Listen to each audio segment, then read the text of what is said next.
Bismillahirrahmanirrahim. Assalamu alaikum wa rahmatullahi wa barakatuhu, and welcome to Living Islam on Hidayat TV. This is the show where we hope to impart knowledge on how best to incorporate the beautiful teachings of Islam into our everyday lives, as Islam isn't just a religion but a balanced way of life. My name is Nasreen Ghazmi, and on today's show, inshallah, we'll be commemorating the Shahadat of Imam Ali alayhi salam.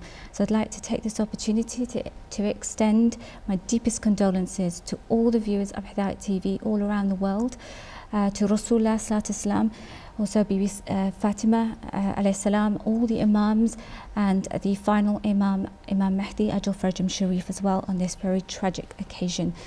Now, joining me today, a sister, Naseem Pir Muhammad, who studied in Hawza in Qum in Tehran and travels extensively around the world teaching and delivering lectures on Islam. In her own words, she describes herself as a student of God and in the service of the community and humanity at large, simply serving Allah and His creations in all capacities possible, which is beautiful. We are deeply honoured to once again have Sheikh Shamali join us. Dr. Sheikh Shamali is a graduate of the Hawza of Qum and has both a BA and an MA in Western philosophy from the University of Tehran, as well as earning his doctorate in philosophy from the University of Manchester. He has authored many books, including Self-Knowledge, Discovering Shia Islam, Principles of Jurisprudence, and Introduction to Methodology of Fiqh, to name a few. He's also the co-editor of titles such as Catholics and Shia in Dialogue, Studies in Theology and Spirituality, and Catholic Shia Dialogues, Ethics in Today's Society. He travels extensively around the world, giving lectures and talks. And alhamdulillah, we are blessed to benefit from his knowledge. So, assalamu alaikum to both of you. Alaikum salam. Once again, thank you for coming on the show. Now, when we describe the patience of Imam Ali alayhi salam after the passing of Rasulullah sallallahu alaihi wasallam, it seems to be a very small world in comparison to, say, when we speak of the epitome of patience, we think of Ayyub alayhi salam. And yet, in the words of Imam Ali alayhi salam himself, when he spoke about how much he suffered, he said, "I remained patient while there was a thorn of sorrow in my eye and suffocation in my throat." So if you could speak a little bit about the tragedies that Imam alayhi salam endured after the passing of Rasulullah sallallahu alaihi wasallam, inshallah. Bismillah ar-Rahman ar-Rahim. La hawla wa la quwwata illa billah al-aliyyil azim. Alhamdulillahi rabbil alameen. Wa sallallahu ala sayyidina Muhammad wa ala tayyibin al-tahirin. I also offer my condolences to our Imam al-Hujjah Ajjalallahu ta'ala farajahu sharif and to all the lovers of Ahlul Bayt alayhimus salam.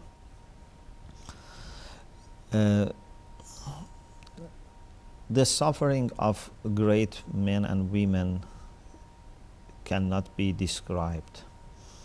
The greater you are, the greater you suffer. Imam Ali alayhi salam suffered from early childhood up to the last moment of his life. And therefore, the only time he had real comfort was when he was receiving the strike that he said, "Fustu wa Rabbil Ka'bah," because that was the end of his suffering. Otherwise, all his life was full of suffering. As a child, he had to suffer. For example, there is an incident that Imam Ali, was very good child, very, polite. So it is said that when Aqil, the brother of Imam, had, some problem in his eyes, later he became also, and they wanted to put some medicine in his eyes, he was not accepting. So they were putting medicine in the eye of Imam Ali first, although he didn't need, so that Aqil accepts to put medicine in his eyes. You see how polite is this son? He doesn't need, but he lets his parents or elders to put medicine in his eyes. He had to leave his home because his father, financially was not, capable, and live separate from his parents. And of course, the result was that he was brought up by the Prophet.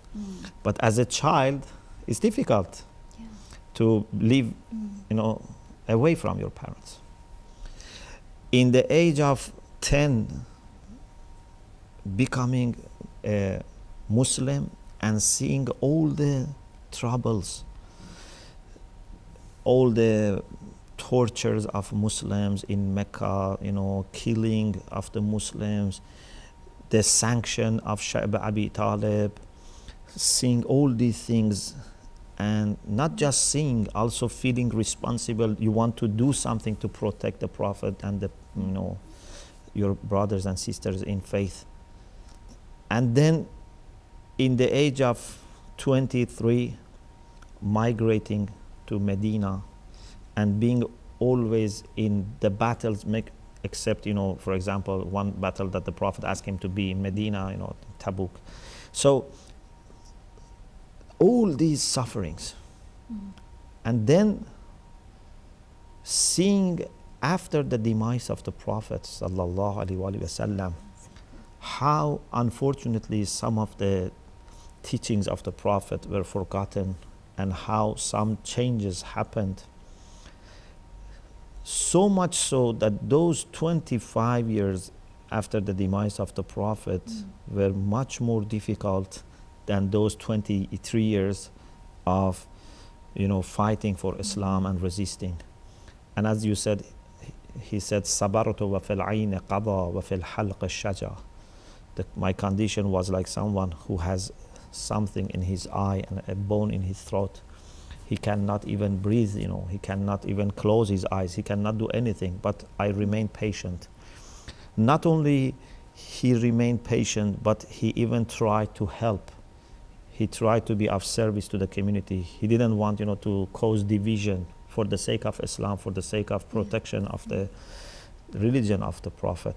So all these years, and then those 5 years that Imam was in charge, although he was in charge, although he was, leader, but it was very difficult time because he had great responsibility. He wanted to revive the pure Islam, but he had problems from inside the Islamic Ummah, he had problems from outside. In a matter of 5 years, he was involved in 3 major battles and lots of difficulties. And therefore you can really understand why he said, Fuztu wa Rabbil Ka'bah.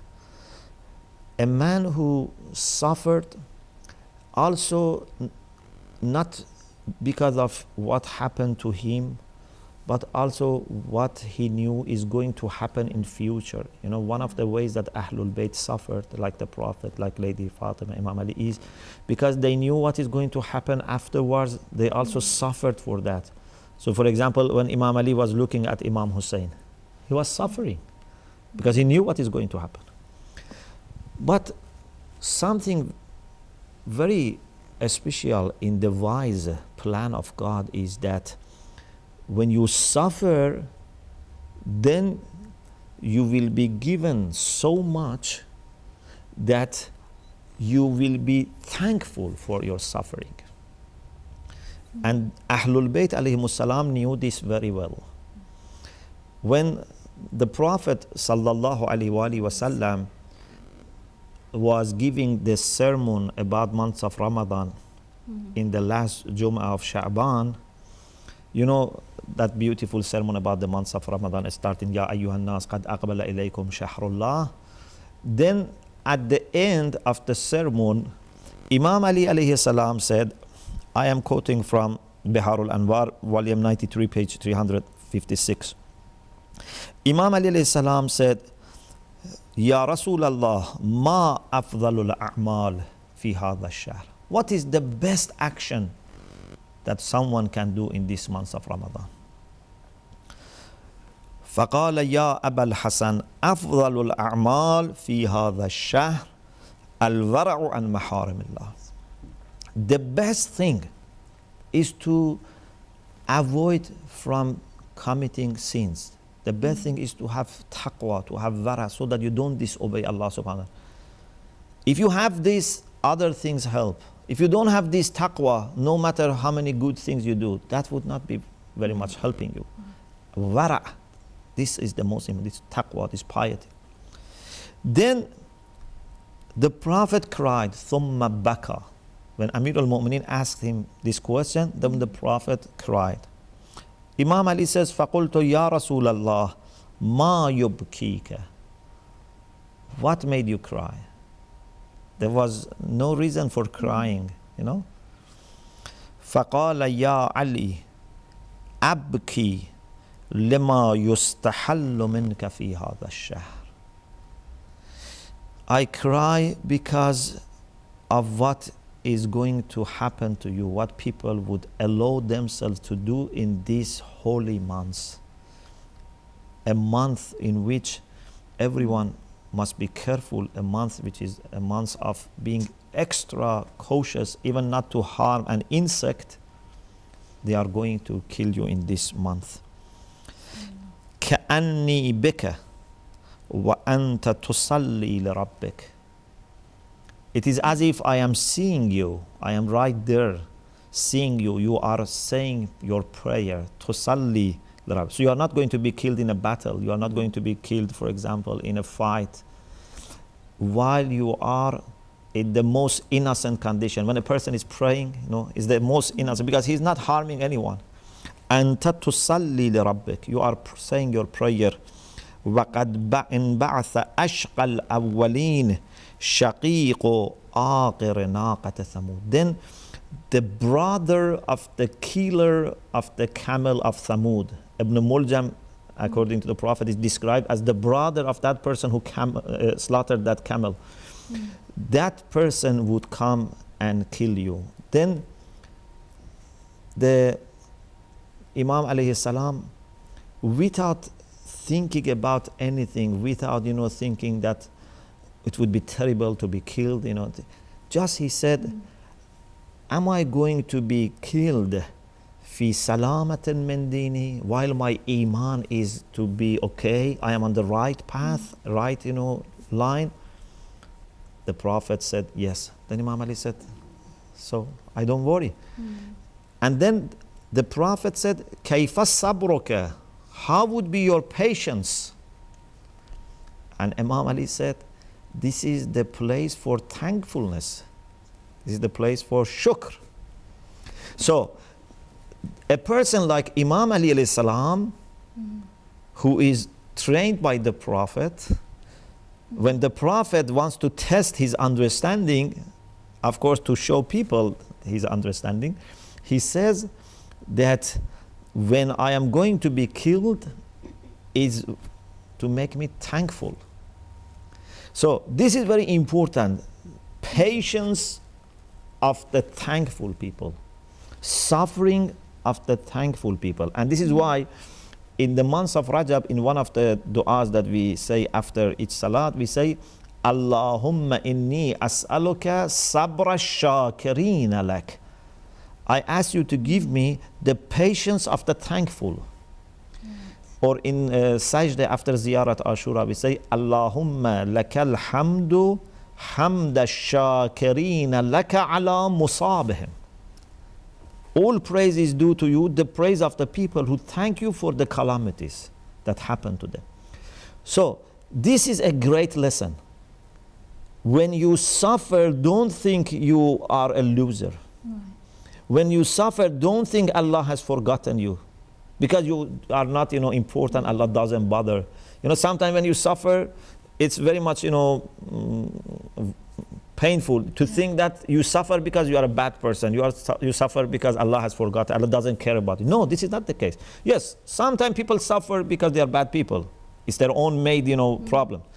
But for mu'mineen to suffer is very natural. And they suffer not because Allah doesn't love them. They suffer because Allah loves them. They suffer because they love Allah subhanahu wa ta'ala. When you have sacred goals, when you have very important ideas, you have to suffer. Otherwise, there is no success. If you want to get the best results in exam, so you have to suffer. But this is a suffering which is not bitter. It's a suffering which is sweet. because you know that you are doing this for the sake of a very important goal. So this is the suffering of Ahlul Bayt alayhimus salam. They suffered more than ordinary people. They suffered more than any other person because they were closer to Allah subhanahu wa ta'ala. And this is one of the ways that Allah subhanahu wa ta'ala was elevating Imam alayhi salam, and elevates us all through the suffering as well. You mentioned a little bit about when Imam alayhi salam was struck by the sword and he said, "By the Lord of the Kaaba, I am successful." What did he mean by this statement? What was the full meaning of these significant words? I don't think I would be able to really perceive his thoughts at that point in time. But when I look at the whole life of Imam Ali alayhi salam, everything that he does, going to the farm to work and bringing provisions home, looking after the orphans, taking care of the community, looking at the welfare of the widows and the society. You know, when we look at every angle of Imam Ali alayhi salam, it was all for the pleasure and for the sake of Allah subhanahu wa ta'ala. For him, leadership was not a success, you know, to be a leader, because it was through the will of Allah that he took that responsibility, that great responsibility. When he is at the battlefront, when he is fighting for haqq, he didn't feel that this is his success. But the only success in the eyes of Mawlaya Muttaqiyan, the Mawla Amirul Mu'mineen alayhi salam, is when he feels that now I will be with my Holy Prophet sallallahu alayhi wa sallam. I am going to join Fatimatu Zahra salamullahi alayha, and I'm going to be in intimacy with Allah subhanahu wa ta'ala. I'll go back to Allah subhanahu wa ta'ala, to where he belongs. Inna lillahi wa inna ilayhi raji'un. For him, this was the best form of success. For he sees death as the real life. For he sees that this dunya, this materialistic world, was absolutely fana. For him, it was an annihilation. For him, he was longing to go back to Allah subhanahu wa ta'ala. He was in this world, he was among the people, yet not from the people, the way he describes himself in Nahjul Balagha. And one most intriguing sentence that he uses, just when he was struck and when he was brought home, the advice that Imam Ali alayhi salam, as a father, giving to his children, Imam al-Hasan alayhi salam and Imam al-Hussein alayhi salam and Abbas and Kulthum and Zainab alayhi salam, all of them were present. And something that really, really struck me, you know, the words that comes out of this man who has been hurt, whose head has been struck with a poisonous, you know, sword by an enemy of Allah, but yet he still wants to revive Islam. And the words that he says is, oppose the oppressors and support the oppressed. These are powerful words that Imam Ali alayhi salam is using, that never give in to the oppressors and always be there for the oppressed ones. When I look at this world today, and when we look at the trials and tribulations that mu'mineen are going through and suffering, when you look at Syria at the moment, Myanmar, when you look at Burma, when you look at Pakistan, you know, everywhere, human existence is looking for this leader, for this compassionate leader, a leader who would give us, you know, a path to walk upon. And we find all that, all those ingredients in this very beautiful personality of Imam Ali alayhi salam, that he is really the walking Quran, he is the talking Quran. Everything he does is from the principles of the Holy Quran. And yet in his last moments he talks about prayers, just like the Holy Prophet who gave so much importance to prayers. You know, bis salat, you know, he keeps nurturing these spiritual lessons. He gives out these spiritual lessons to his children. And this is the time that Baneen walks into the room and really, really asks Imam Ali alayhi salam that you've given responsibility to all the other children. What about my Abbas? What about him? Where does he stand? And these are the final moments that Imam Ali alayhi salam looks to Abbas and tells Abbas that, oh Abbas, you are going to lose your two hands for reviving Islam on the plains of Karbala. You are the protector of Aba Abdullah al-Hussein. You will look after. You will be the Hami. You will be the Qamar Bani Hashim. You know, every moment before his death, he utilized it as a proactive father, as a proactive leader, as a proactive servant of Allah subhanahu wa ta'ala. And yet he finds this peace and tranquility when he leaves this transitory world and says, Futhtu wa Rabbil Kaaba, that I swear by the Kaaba, the symbol of Tawheed, the symbol of monotheism. I swear upon that holy, sacred piece of monotheism, that epitome of monotheism, that I have now been successful through going back to Allah subhanahu wa ta'ala. What's also really significant is the way that Imam Ali al-Islam treats his killer at that time, and he doesn't want him to be tied too tightly, and he wants him to be given water. And again, if you look at his humility and his compassion at that time as well, that's truly significant, mashallah. If we could now just speak a little bit about the events that led up to the martyrdom of Imam Ali al-Islam, for those viewers out there who may not know and may not be familiar with this tragic event, inshallah. Before saying that, one possibility also that I think can explain why Imam said Fustu wa Rabbil Kaaba, in addition to, you know, reaching the end of his life with being able to serve Allah subhanahu wa ta'ala. I think perhaps when Imam received that strike, he remembered, and he was remembering what the Prophet had told him, Right. that you would be killed when you are praying in this month while your iman is, you know, in the good condition. So I think Imam was waiting for this to happen, and then when this happened, he realized that that promise is now true. Yeah, mashallah. You know, Amirul Mu'mineen alayhi salam was always spending his nights, you know, in munajat, in tahajjud. No, you know, night passed without Imam alayhi salam always being awake before Fajr for tahajjud. But this Ramadan was a very special Ramadan for Imam, because Imam was aware of what is going to happen. And he was like a person who is waiting for a very important event. So always, you know, in a state of alertness, always, you know, waiting for something to happen.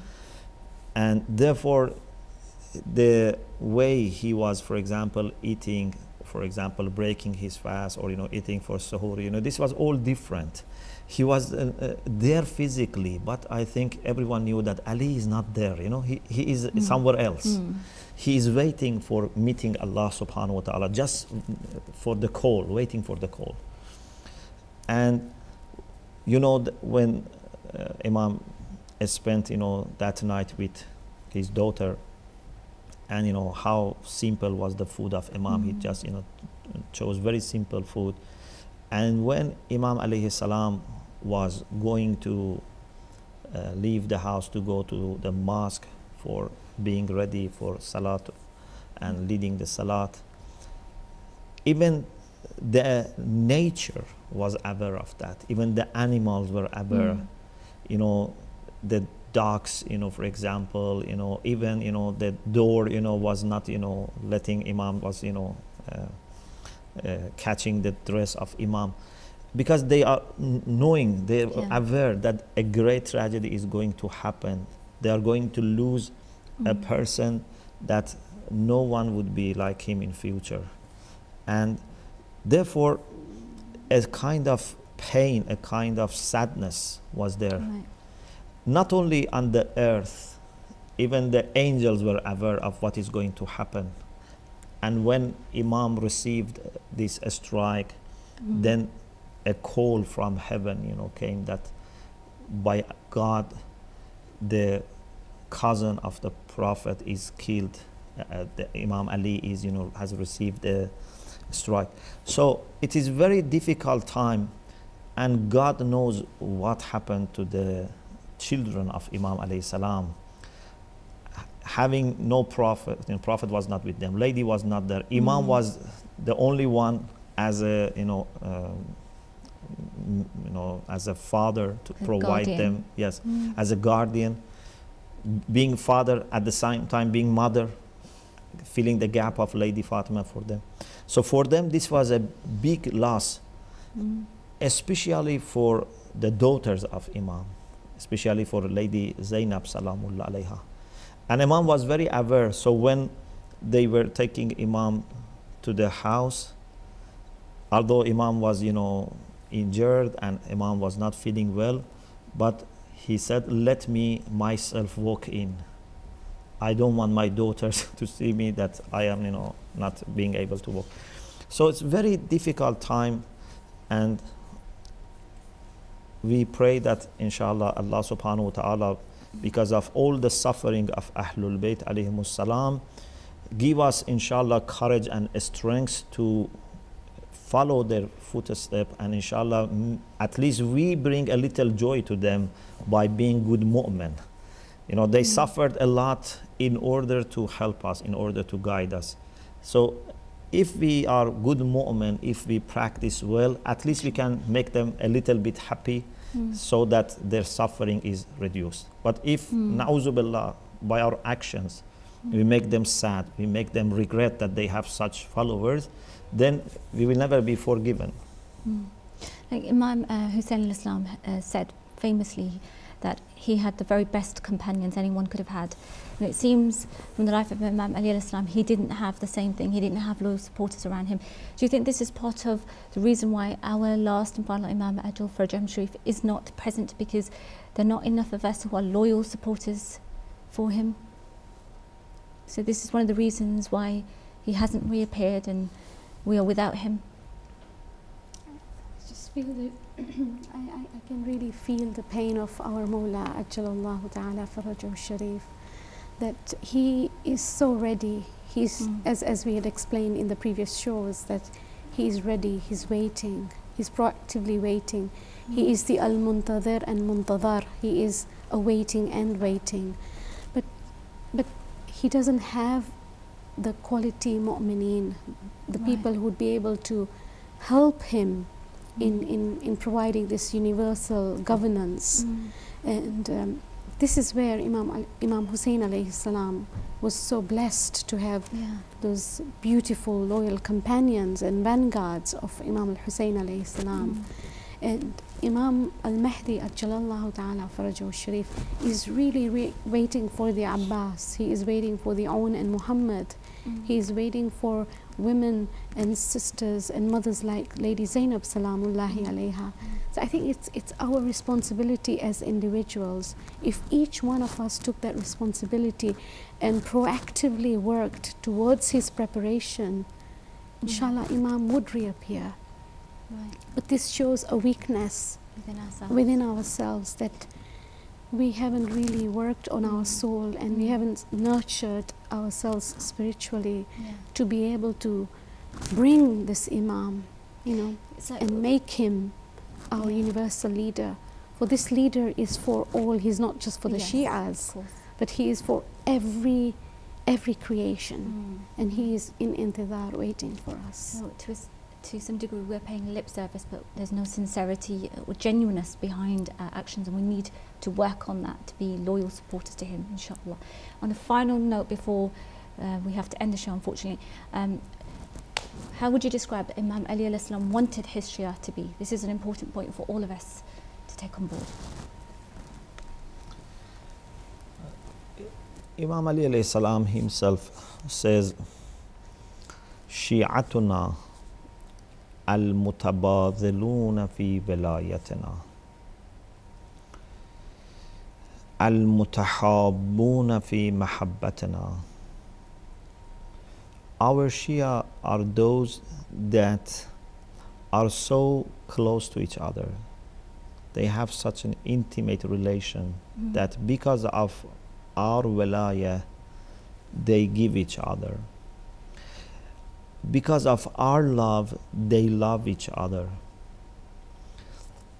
You know, to love someone, you need to have a reason. To give something to someone without expectation of return, you need a reason. Sometimes the reason is that this person is my child, my brother, for example, my mother, my friend. But a true follower of Ahlul Bayt alayhimus salam doesn't need any reason other than just to know that this person is a fellow mu'min or mu'minah. The love for Ahlul Bayt must be so strong in our heart that when we know someone has connection to them, I don't need any other reason. I don't know what is his name, I don't know what is his language, I cannot even understand, but I have love for them. I want to share with them what I have. I want also to suffer for them, as we say in Du'a Nudbe very beautifully. We say, هل قضيت عين فساعدتها عيني على القضاء. Has any eye been in pain for you, bruised and red for you, so that my eye helped that eye by taking part of the pain? When you have a little child who has fever, for example, or some illness, and there is no way to stop or takes time, so you say to Allah, please give that pain to me, please give that fever to me. I don't want my child to suffer. A mu'min doesn't want his brothers and sisters suffer. He says, let my eye, which is very sensitive part of our body, eye is the last part that you want to take any risk with.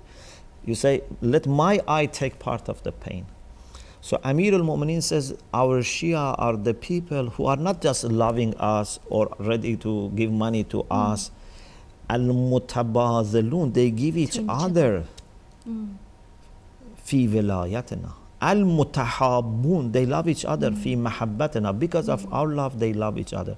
Like for example, because you love your father and mother, you love your brothers and sisters. Yeah? If for example, there is a brother or sister who lives in another country, but you know that it's your father or mother, maybe for some reason they have moved to another country, so you love them. And sometimes you see when the parents die, unfortunately, then the relation of brothers and sisters becomes weaker. It is the parents that keep them together. Alhamdulillah, we have the same parents. As Imam Raza alayhi salam said, Mu'mineen are brothers and sisters from the same father and mother. So we should love each other for the sake of Allah subhanahu wa ta'ala, for the sake of the Prophet and Ahlul Bayt. And also Imam said, Al-mutazawirun, or in some versions, Al-mutawazirun fi amra. They help each other or they visit each other. Mu'mineen should be so much loving each other that they miss each other. MashaAllah. Like you miss your sister, you miss your child, you must to miss your fellow sister in Iman or brother in Iman, and you want to visit each other. So then Imam Ali alayhi salam said that our Shia are silmun liman khalatu, barakatun liman jawaru. They are peaceful with the people that they mix with. If there is a Shia in for a student, for example, university, in a school, or someone works in an office, in a neighborhood, he is so nice that everyone is happy to have him as a neighbor, as a colleague, or as a classmate. They are so nice, so kind, so soft. And also barakatun, they are a source of blessing. Everyone feels that he's benefiting from this person's knowledge, wisdom, akhlaq, attitude, help. We have to be such Shia for Amirul Mu'mineen alayhi salam, Inshallah. so that they are proud of us instead of being ashamed of having such people. Inshallah. Jazakallah khair You're to welcome. both of you. Thank you. I've really been, I've benefited so much from your company and your presence and your knowledge. Jazakallah khair. Unfortunately, we've run out of time. We'd love to have continued, but this is the last show of Shahr Ramadan. We ask that you please keep us in your precious du'as during the last few nights of this precious month. And I hope to see you again next time. Jazakallah khair for watching. Assalamu alaikum wa rahmatullahi wa barakatuhu.